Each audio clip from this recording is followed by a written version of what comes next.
उस रात पाटलिपुत्र सोया नहीं था।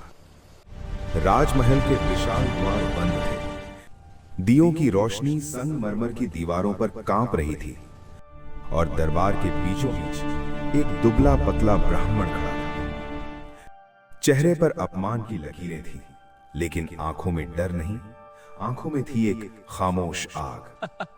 राजा धनानंद हंसा और बोला, एक ब्राह्मण क्या बिगाड़ लेगा मेरा?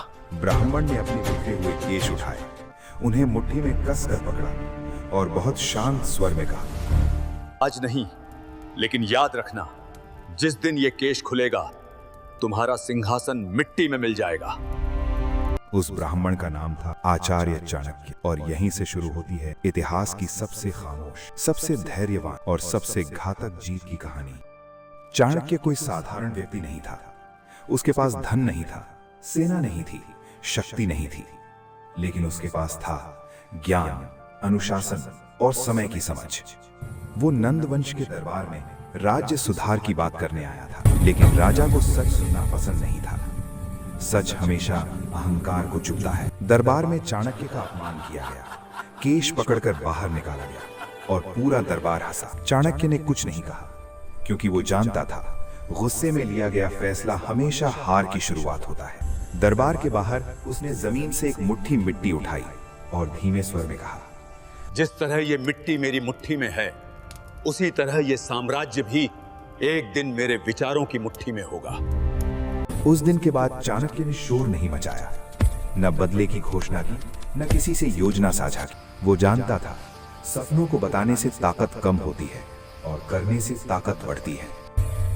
वो गांव-गांव घूमता रहा, लोगों को देखता रहा, परखता रहा, और तभी उसकी नजर पड़ी एक अनाथ बालक पर। बालक साधारण था, फटे कपड़े, धूल भरा चेहरा, लेकिन आंखों में डर नहीं था। चाणक्य ने पूछा, अगर तुम्हें शक्ति मिले तो क्या करोगे?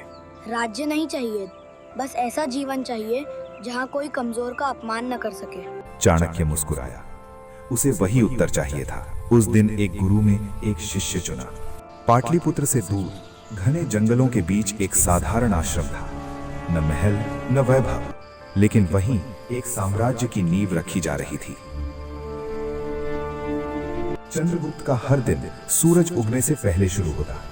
चाणक्य कहता, जो सूरज से पहले उठता है वही समय से पहले जीतता है। अनुशासन सबसे पहला नियम था। एक दिन चाणक्य ने चंद्रगुप्त को घंटों भूखा रखा। चंद्रगुप्त परेशान हुआ। गुरुदेव, यह कैसी शिक्षा है? राजा भूख से नहीं हारता, राजा अपनी इच्छाओं से हारता है। उस दिन चंद्रगुप्त ने अपने मन को जीतना सीखा। पहली छोटी लड़ाई हुई, चंद्रगुप्त हार गया। सेना टूटी, हौसला डगमगाया। चंद्रगुप्त बोला, शायद मैं इसके लायक नहीं हूं। चाणक्य ने जमीन में एक रेखा खींची। यह हार नहीं है, यह सीख की शुरुआत है। चंद्रगुप्त रोया, लेकिन भागा नहीं, और यहीं वो बाकी लोगों से अलग हो गया। चाणक्य ने चंद्रगुप्त को गलत संगति से दूर रखा। केवल विद्वान, योद्धा और कर्मठ लोग। वो बोला, बुरी संगति मेहनत को भी बर्बाद कर देती है।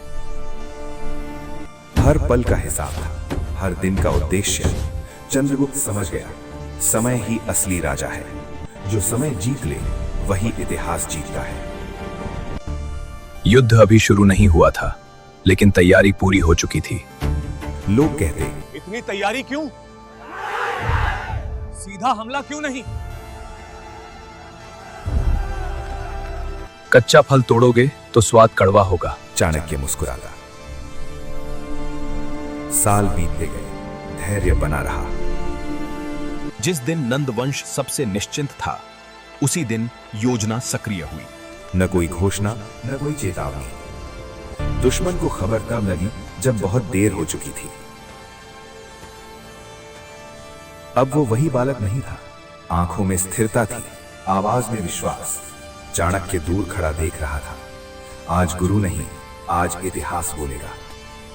नंदवंश गिरा, अहंकार टूटा।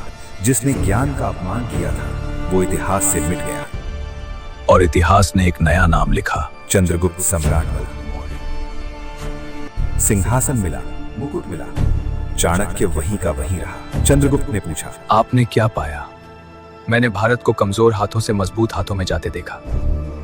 अगर आप भी दूसरों से आगे बढ़ना चाहते हो तो शोर कम करो, काम ज्यादा करो। भावनाओं को नहीं, विवेक को चलने दो। अनुशासन, धैर्य और खुद पर विश्वास, यही वो हथियार हैं जो किसी भी इंसान को साधारण से असाधारण बना सकते हैं। अगर ये कहानी आपके दिल को छू गई हो तो इसे शेयर जरूर कीजिए।